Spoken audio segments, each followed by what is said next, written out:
Em 1975, Steven Spielberg apresentou ao mundo um filme aterrador, Tubarão, que foi um estrondo de sucesso mundial.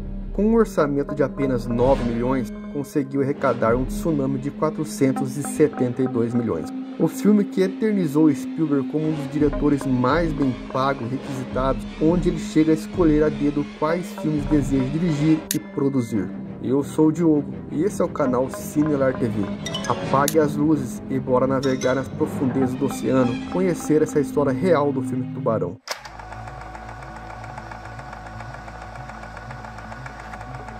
Diante de tanto sucesso, o que muitos não sabem, talvez nem mesmo você que está assistindo esse vídeo, é que Steven Spielberg inspirou esse filme na brutal história real de ataque de tubarões que aconteceu entre os dias 1 e 12 de julho de 1916, na costa de New Jersey, nos Estados Unidos. 5 pessoas foram terrivelmente atacadas por tubarões em pontos diferentes da costa. Apenas uma delas conseguiu sobreviver para contar a história. Santo Deus! Tubarão! Tubarão! 350! Joseph Dunn tinha apenas 14 anos quando foi atacado por um tubarão. Enquanto nadava na praia de Stevens and Fisher, o animal mordeu sua perna esquerda. Por sorte, seu irmão mais velho e um amigo dos dois ajudaram o menino a se livrar de um destino trágico, literalmente brigando com o mortífero tubarão. Impressionantemente, o garoto sobreviveu ao ataque depois de quase ter sua perna decepada pela violenta criatura. Essa não foi a mesma história de outros 4 casos, que aconteceram dias antes ao longo da costa nova-iorquina. A primeira vítima dessa sucessão horrenda de mortes foi um rapaz de 23 anos chamado Charles Bansard. O jovem, que era da Filadélfia, estava de férias em Long Beach, quando despretensiosamente decidiu tomar um banho de mar pouco antes do jantar. Ironicamente, ele mal sabia que o jantar seria ele. Acompanhado de seu cachorro, pouco depois de entrar na água, começou a gritar. Muitos dos banhistas que estavam ao lado achavam que o rapaz chamava por seu cachorro, quando na verdade ele estava gritando pelas mordidas em sua perna. Ele foi retirado da água por 2 pessoas que perceberam que não era simplesmente um chamado pelo cão, arrastando seu corpo ensanguentado até a areia. Charles não sobreviveu aos ferimentos e sangrou até a morte antes de ser atendido em qualquer hospital.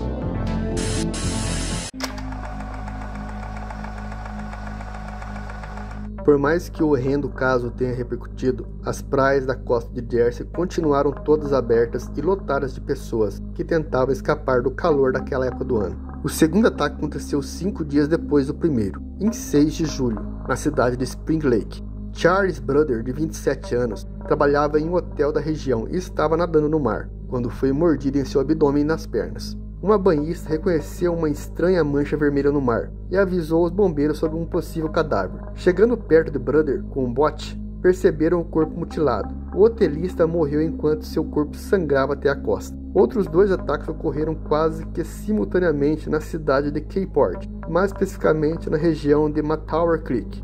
A localização da cidade, dentro de uma baía e não diretamente ligada ao oceano, tornava improvável a existência de tubarões na região. Por isso, quando um capitão da cidade afirmou ter avistado um desses peixes, o avistamento não foi levado a sério.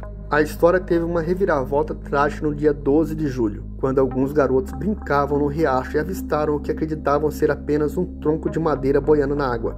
A barbatana emergiu e o desespero tomou conta do grupo de meninos. Pior para Lester Stewart, de apenas 11 anos, que não conseguiu subir no pier a tempo e foi puxado para a água pelo tubarão. Os garotos correram até a cidade pedindo ajuda, e um grupo de homens foi prontamente procurar o garoto, incluindo um comerciante chamado Watson Fisher, de 24 anos. Fisher mergulhou no riacho à procura do menino e localizou o corpo de Lester já morto, quando também foi mordido pelo tubarão em sua perna.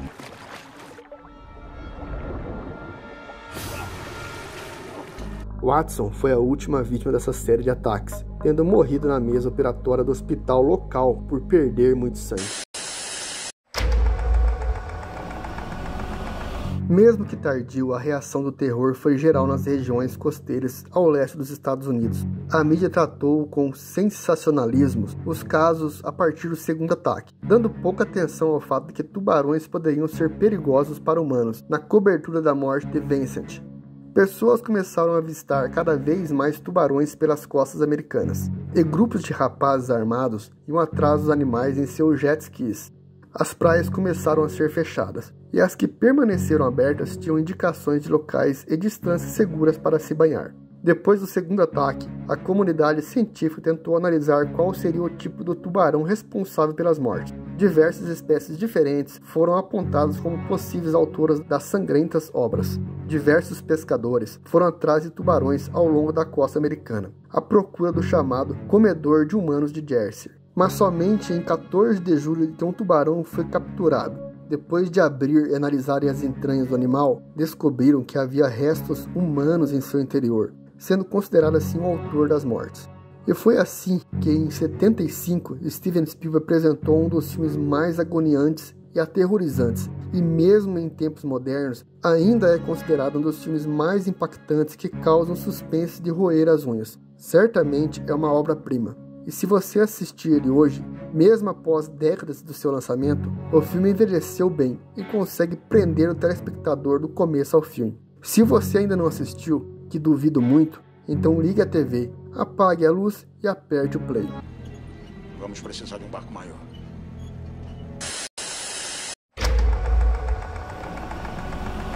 E para você que chegou até o final desse vídeo, terá um bônus. A cena da conversa entre Quint, Marty e Hooper dentro do barco, Quint conta sua história que tinha sido veterano de guerra, onde o navio que estava tinha sido bombardeado e naufragado, e a maioria da tripulação foram devorados por tubarões. É real essa história. Contarei um breve resumo dos acontecimentos do USS Indianapolis. Hooper era o navio Indianapolis. Em julho de 45, aconteceu o maior ataque de tubarões da história quando o navio de guerra USS Indianapolis fora afundado por um torpedo japonês no Oceano Pacífico, em pleno auge da Segunda Guerra Mundial.